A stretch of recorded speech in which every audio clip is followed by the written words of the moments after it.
Difficile d'aborder ce test tellement les antipodes de Divacor ont fait couler beaucoup d'encre. Plus que ça, elle a montré qu'entre la presse francophone, c'est pas vraiment l'entente cordiale, ils partiront pas en vacances ensemble.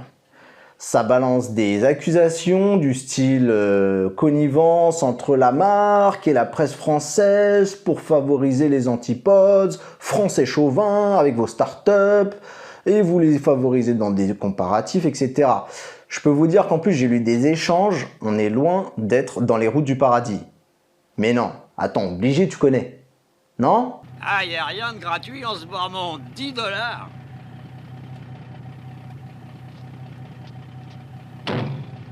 Il y a la gentillesse. Quoi? La gentillesse est gratuite. Dans quel monde tu vis, bonhomme? Ok, bon, je suis vieux, putain. Bref, la marque a été chahutée. On l'accuse par exemple d'avoir un design repris dans une centaine de marques random, ce qui laisse sous-entendre que les antipodes, au final, c'est qu'un produit générique fabriqué en marque blanche et que Divacor, il est venu dans les usines et il a fait pack, il a rebadgé le produit et puis emballé ses pesées. Franchement, je ne veux citer pas de nom parce que j'ai pas envie de me mettre surtout entre deux médias. Je n'en ai ni l'envie, mais surtout pas la légitimité. Je vous mettrai quand même toutefois les articles en description juste à titre informatif. Ce qui m'a troublé en travaillant sur ce test aussi, c'est les avis des consommateurs. Certains estiment que le produit est vraiment mauvais et pour d'autres qu'il est bon.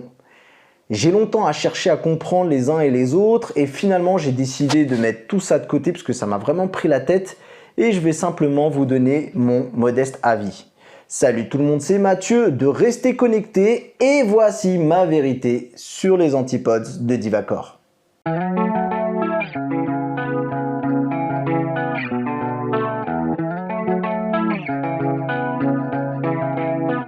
Alors, avant d'aller plus loin, je tiens à dire que Divacor m'a fourni l'échantillon. En gros, ils m'ont donné le produit et on n'a pas été payé. C'est pas une information qu'on donne sur chacune de nos vidéos, mais on l'évoque quand on fait des lives et on n'a aucun problème à vous répondre si vous nous demandez ou si vous nous posez la question. Non, franchement, je donne l'info ici parce que c'est tellement parti en sucette, il y a eu tellement de trucs qui se sont dit que par souci de transparence et pour réfuter vraiment toute accusation sur un hypothétique paiement pour orienter mon test. Bon, maintenant, on va peut-être commencer.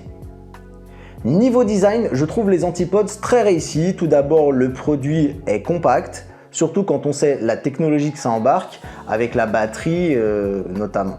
Visuellement, c'est pas simple de proposer quelque chose de travaillé sur un objet aussi petit, surtout qu'il faut que ça reste en plus de ça ergonomique dans nos oreilles.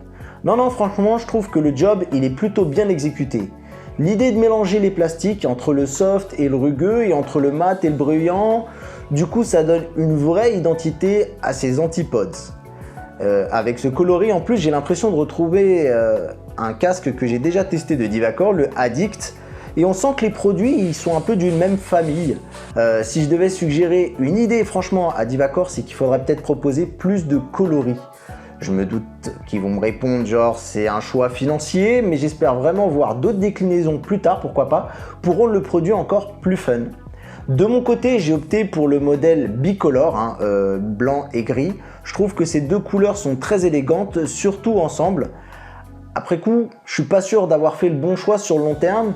Comme on le sait, le blanc c'est salissant ou ça jaunit. Et franchement, j'essaie d'être super soigneux quand j'utilise le produit, mais est-ce que ça va suffire ? Si la qualité de fabrication est plutôt satisfaisante, j'aurais aimé ne pas voir les jointures tout autour des écouteurs pour rendre la qualité de fabrication un cran au-dessus. Après, c'est vrai qu'une fois qu'on les met dans les oreilles, ça se voit pas. Si je parle un petit peu du boîtier, lui aussi a fait pas mal de débats, notamment sur le choix de son design et de ses dimensions. Si l'esthétisme c'est quelque chose d'assez subjectif, j'ai l'impression que Divacor s'est inspiré des boîtiers qu'on trouverait sur les anciens écouteurs de Sony. En plus, pour sa taille, il rentre très bien dans une poche et franchement, on peut même mettre des clés avec, j'ai fait le test. Si on passe maintenant à l'utilisation, on doit commencer par aborder l'appairage. Franchement, on n'a rien de très compliqué. On allume les antipodes, on attend qu'ils se synchronisent. Une fois que c'est fait, il suffit de les appairer comme n'importe quel appareil Bluetooth lorsqu'on les allume. D'ailleurs, ils se synchronisent après et se connectent à l'appareil. Le système est plutôt simple, mais j'aurais bien voulu qu'on puisse faire un truc avec l'appairage, pourquoi pas en NFC, où il suffirait de coller et puis le boîtier pour que ça s'appaire tout seul. Une option intéressante, il est possible de séparer les antipodes pour les appareils sur des appareils différents. Ils peuvent donc fonctionner comme deux écouteurs Bluetooth totalement indépendants. Franchement, j'aurais du mal à les utiliser de cette manière-là, mais c'est bien de proposer cette fonction, ça peut dépanner. Et par contre, je trouve ça dommage que les LED elles soient quand même constamment allumées, surtout qu'elles sont assez puissantes. Faudrait penser à mettre un truc un peu plus discret la prochaine fois, s'il te plaît, Divacor. Pour les fonctionnalités proposées, un seul bouton qui permet de décrocher, raccrocher lors d'un appel. Dommage qu'ils n'ont pas pensé à la fonctionnalité couper le micro, qui aurait pu être pratique dans certains cas. Pour la partie musique, il est possible de faire un play pause. Un double appui sur le bouton permet de passer à la musique suivante et un triple bouton, oui, t'as bien entendu, un triple bouton. On revient au début de la chanson et un autre triple bouton après avoir fait un premier, j'espère que t'as bien tout compris, permet de revenir à la musique précédente. Sincèrement, appuyer sur des intras qui vont encore plus enfoncer les oreilles, c'est désagréable.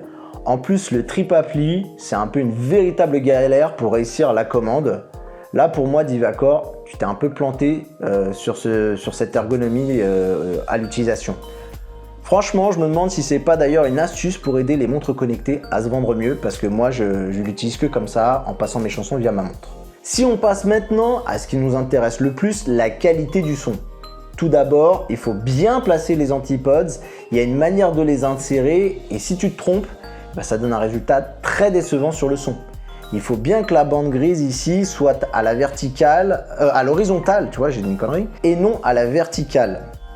Comme tous les produits Divacor que j'ai pu tester, les antipodes restent fidèles à la vision sonore de la marque française. C'est mon avis, hein. On a un son très neutre, c'est-à-dire assez équilibré entre les graves, qui ne sont pas surreprésentés, mais aussi les aigus qui ne prennent pas l'accent du monopole. À charge aux personnes qui ont des goûts musicaux comme le hip-hop ou le métal d'ajuster le son via un equalizer. Ce parti pris peut sembler intelligent au premier abord, comme ça hein, du coup on met tout le monde d'accord, mais finalement ça peut aussi décevoir les personnes déjà qui s'y connaissent pas et qui s'attendent à avoir un son clé en main, comme le proposent d'autres marques. Attention toutefois, l'equalizer ne fera pas tout, je pense notamment aux fans de grosses basses. Les antipodes ne produiront pas une profondeur d'ailleurs très puissante de ces basses. Moi je trouve que c'est pas mal, car on sent leur présence, hein, elles sont pas absentes même quand tu forces. Après il n'y a aucune comparaison possible entre les antipodes et un casque par exemple, faut le savoir. Passé cette mise au point, le son il est plutôt chaleureux. J'ai ajusté le manque de basse, mais je n'ai rien pu faire pour le volume qui est selon moi un poil faible, mais rien non plus de rédhibitoire. Surtout que je fais quand même la bêtise d'écouter le son assez fort, pour une fois c'est presque un mal pour un bien. Les antipodes disposent d'un DAC qui est capable de traiter le son 3D. Divacor m'a fait une démonstration très impressionnante et qui pour le coup fonctionne réellement. Après, en arrivant chez moi, en testant quelques autres sons 3D sur YouTube, tu tapes 3D Sound et tu vas trouver quelques titres. J'ai trouvé un truc de Queens il n'y a pas si longtemps. Et j'ai pas vraiment senti de grosses différences de spatialisation produites par les antipodes et ceux d'un bon casque audio. Pour les jeux et les films, pareil, aucun ne semble tirer parti de ce fameux effet 3D. Sur ce point, Divacor a encore besoin en tout cas de convaincre. L'argument de 3D, franchement, en tout cas, ne doit pas vous inciter à acheter ce produit. Alors concernant la communication, est-ce que ces antipodes sont des bons kits main libre ou pas? Franchement, là, c'est un petit peu la déception. Lors de mes appels, un seul des écouteurs est actif. On a beau s'habituer au bout d'un moment, je m'y fais pas, mine de rien, et ça m'embête. Au niveau de la qualité du micro, j'ai des retours plutôt mitigés. Il y en a qui disent qu'ils m'entendent très bien et d'autres avec des difficultés. Là où en tout cas les gens sont assez unanimes pour me dire que c'est bof, c'est au niveau des appels sur Hangout. Tu sais, la messagerie agonisante presque anonyme de Google. Au niveau de l'autonomie, je rejoins la majorité des tests que j'ai pu voir un petit peu pour comparer par rapport à mes résultats. Je dirais qu'on tourne plus autour des 6 heures que des 8 heures annoncées par Divacor. Bon, c'est les constructeurs, ils aiment bien se donner une petite marge supplémentaire, ils ont fait des tests optimisés. Le boîtier permet d'atteindre les 20 heures, quand on les recharge. Pour la recharge du boîtier, avec les écouteurs dedans, il faut compter 1 heure. Pareil pour recharger complètement les écouteurs, on tourne dans les 1 heure dans le boîtier. Alors là, on va aborder un point franchement désagréable. J'ai un souci sur mon échantillon. Je subis quelques micro-coupures, parfois sur les deux et parfois sur l'oreillette de droite, qui on va dire est l'esclave des deux en fait. Bon, commence pas à te faire des scénarios un peu chelous. Remove your robes.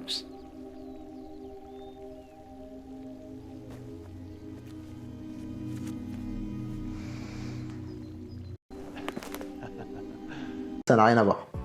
J'ai essayé plusieurs appareils, mais les résultats, ils sont assez aléatoires. Il y a des moments où j'en ai pas, vraiment, pendant plusieurs jours, et d'autres fois où ça arrive et tac tac tac, quelques micro-coupures, voilà. Donc j'ai essayé, par exemple, de faire sur mon PC un enregistrement de l'école des fanboys équipée des Antipods.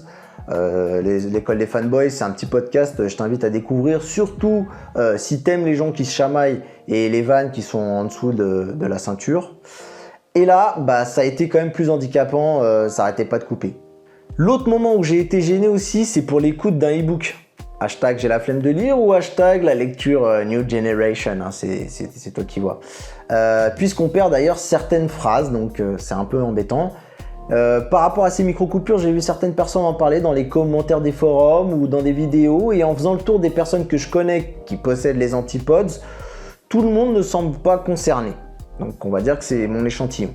Après, en cherchant, j'ai trouvé le youtubeur Normix qui propose une solution, notamment pour les problèmes de désynchro avec l'oreillette droite, dans sa vidéo. Je ne sais pas si ça fonctionne pour moi, je n'ai pas eu le temps de tester, mais je vous mets ça au cas où, ça peut peut-être aider quelques personnes. Au final, malgré un test qui peut sembler un poil négatif, l'expérience comporte de nombreux bons points, mais elle n'est pas parfaite. En termes d'usage, les Antipods, ça s'adresse à ceux qui privilégient la mobilité et le côté pratique au niveau du son. Et d'ailleurs, c'est plutôt bon. Il est chaleureux, pas trop déséquilibré, et si vous ressentez quelques manques, la solution est calibrée avec un equalizer. Attention tout de même, on est loin de la qualité d'un casque, hein. Mais cette phrase, elle reste quand même vraie pour tous les écouteurs. Concernant les déconnexions, elles interviennent de manière aléatoire. Par exemple, en ce moment, je les utilise avec le OnePlus 5T et je n'ai pas eu de coupure. Ça ne veut pas dire que ça ne va pas arriver, mais pour l'instant, j'en ai pas. Franchement, ce problème, c'est un peu une énigme et j'en discute avec la marque pour essayer de trouver une solution. Donc, si ça arrive, je vous le dirai. Et si vous êtes déjà possesseur des Antipods et que vous êtes concerné par le problème, la meilleure solution, c'est de contacter la marque. C'est une petite start-up qui mérite sans doute un petit peu d'indulgence.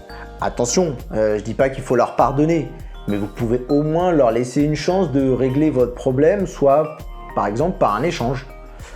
Si ce n'est pas satisfaisant, il suffit de demander un remboursement pur et simple. Non, franchement, Divacor a fait un produit assez clivant. Soit il plaît énormément à certaines personnes, soit il y en a, ils les recommandent carrément pas. Alors comment finir après tout ça ? Pour vous répondre en toute honnêteté, les Antipods, je m'y suis attaché. J'aime bien les utiliser pour leur design, l'ergonomie, l'autonomie, la simplicité et le son qu'ils proposent. Concernant l'achat, j'ai plus envie de vous encourager vraiment à les essayer, malgré les 2 ou 3 défauts que j'ai cités. Je parle pas des coupures qui sont, d'après ce que j'ai trouvé, un défaut sur quelques exemplaires, donc normalement, quand vous les achetez, vous ne devriez pas les avoir. En gros, si le produit répond à vos exigences, vous comprendrez sans doute pourquoi j'aime ce produit. Si ce n'est pas le cas, vous pourrez très bien vous faire rembourser. Je vous rappelle que vous avez 14 jours si vous faites un achat sur le web. N'hésitez pas aussi à consulter d'autres tests pour vous conforter dans cette idée. Peut-être que mon test il est peut-être un petit peu trop, pas assez en tout cas tranché. Les Antipods sont pour moi en tout cas un premier jet intéressant. Ça reste certes une base perfectible, mais c'est solide, surtout si le constructeur règle les quelques petits points que je vous ai donnés. N'hésitez pas en tout cas à me donner votre avis dans les commentaires pour me donner votre sentiment sur ce produit ou même sur mon test. Je sais en plus que Divacor en prendra sûrement connaissance. En tout cas, merci d'avoir regardé cette vidéo. Si vous avez apprécié, n'hésitez pas à me récompenser en me mettant un bon pouce bleu et en partageant la vidéo. Si vous découvrez notre chaîne, on vous invite à vous abonner, c'est la plus belle des récompenses pour nous. Et en attendant, on se dit à très bientôt pour une prochaine vidéo et restez connectés. Bye bye.